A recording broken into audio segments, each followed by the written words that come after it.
Hi hello everyone. Vegetable ಉಪ್ಪಿಟ್ಟು ಮಾಡೋ ವಿಧಾನ ತೋರಿಸ್ತಾ ಇದ್ದೀನಿ. ಇದಕ್ಕೆ ಬೇಕಾಗುವ ಸಾಮಗ್ರಿಗಳಿಲ್ಲಿದೆ. ಮೊದಲು ಒಂದು ಬಾಳಿಗೆಯನ್ನು ಕಾಸ್ಲಿಕ್ಕಿಟ್ಟು ಅದಕ್ಕೆ 1 ಬೌಲ್ ಕೇಸರಿ ರವಾನ ಹಾಕಿದ್ದೀನಿ. ಅದಕ್ಕೆ 1 ಸ್ಪೂನ್ ಎಣ್ಣೆ ಹಾಕೋಣ. ಚೆನ್ನಾಗಿ ಫ್ರೈ ಮಾಡಬೇಕು. ಎಣ್ಣೆ ರವೆ ಜೊತೆಗೆ ಮಿಕ್ಸ್ ಆಗಿ ರವೆ ಡ್ರೈ ಆಗೋವರೆಗೂ ಹುರ್ಕೋಬೇಕು. ರವೆನ ಚೆನ್ನಾಗಿ ಹುರ್ಕೋಬೇಕು. ಇದನ್ನು ಸೈಡಲ್ಲಿ ಒಂದು ಬೇರೆ ಪಾತ್ರೆಗೆ ತೆಗೆದಿಟ್ಕೊಂಡು ಇದಕ್ಕೆ ಸ್ವಲ್ಪ ಎಣ್ಣೆ ಹಾಕೋಣ.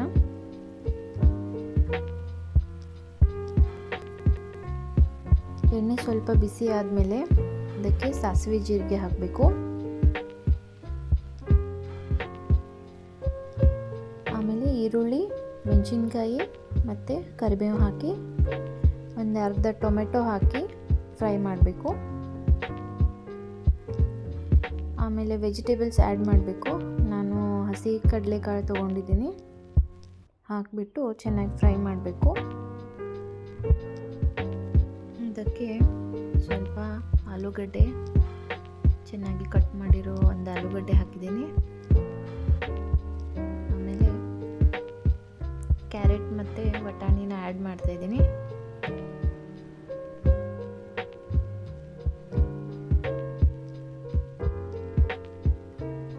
ಚೆನ್ನಾಗಿ ಫ್ರೈ ಮಾಡಬೇಕು. ಆ ತರಕಾರಿ ಎಲ್ಲ ಚೆನ್ನಾಗಿ ಬೇಯಿಸಬೇಕು ಫ್ರೈ ಮಾಡ್ತಾ. ಚೆನ್ನಾಗಿ ಬಾಡಿಸ್ಕೋಬೇಕು. ಇದನ್ನು ತರಕಾರಿ ಎಲ್ಲ ಬೇಯ್ದ ಮೇಲೆ ಇದಕ್ಕೆ ನೀರು ಹಾಕೋಬೇಕು. 1 ಬೌಲ್ ರವೆ ತೊಗೊಂಡ್ರೆ 2ರಿಂದ 2.5 ಗ್ಲಾಸ್ ನೀರು ಹಾಕೋಬೇಕು. ನಾನು 1 ಬೌಲ್ ರವೆಗೆ 2.5 ಗ್ಲಾಸ್ ನೀರು ಹಾಕ್ಕೊಂಡಿದ್ದೀನಿ.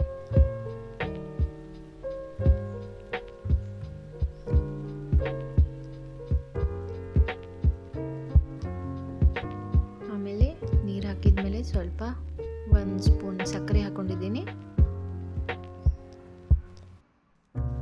ರುಚಿಗೆ ತಕ್ಕಷ್ಟು ಉಪ್ಪು, ಕೊತ್ತಂಬರಿ ಸೊಪ್ಪು ಮತ್ತು ಒಂದು ಅರ್ಧ ನಿಂಬೆ ಹಣ್ಣಿನ ರಸ. ಚೆನ್ನಾಗಿ ಮಿಕ್ಸ್ ಮಾಡ್ಕೋಬೇಕು ಇದನ್ನೆಲ್ಲ. ಇದು ಬಾಯ್ಲ್ ಆಗೋಕ್ಕೆ ಸ್ಟಾರ್ಟ್ ಆದಮೇಲೆ ಇದಕ್ಕೆ ರವೆ ಆ್ಯಡ್ ಮಾಡ್ಕೋತೀನಿ.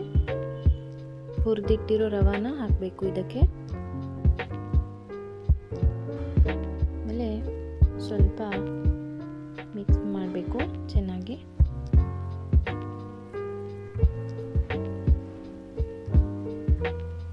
ಕುದಿಯೋಕ್ಕೆ ಸ್ಟಾರ್ಟ್ ಆದಮೇಲೆ ಇದನ್ನು ಪ್ಲೇಟ್ ಮುಚ್ಚಿ ಕವರ್ ಮಾಡಿಟ್ಟು ಒಂದು 5ರಿಂದ 10 ನಿಮಿಷ ಕುದಿಸ್ಬೇಕು. ರೆಡಿ ಆದಮೇಲೆ ತೆಗೀರಿ, ಓಪನ್ ಮಾಡಿ. ನೆಕ್ಸ್ಟ್ ಮಿಕ್ಸ್ ಮಾಡ್ಕೊಳ್ಳಿ ಎಲ್ಲ ಚೆನ್ನಾಗಿ. ತರಕಾರಿ ಎಲ್ಲ ಸೈಡ್ ಹೋಗಿರುತ್ತೆ. ಅದನ್ನು ಚೆನ್ನಾಗಿ ಮಿಕ್ಸಪ್ ಮಾಡಿಕೊಂಡು ready to serve. Thank you.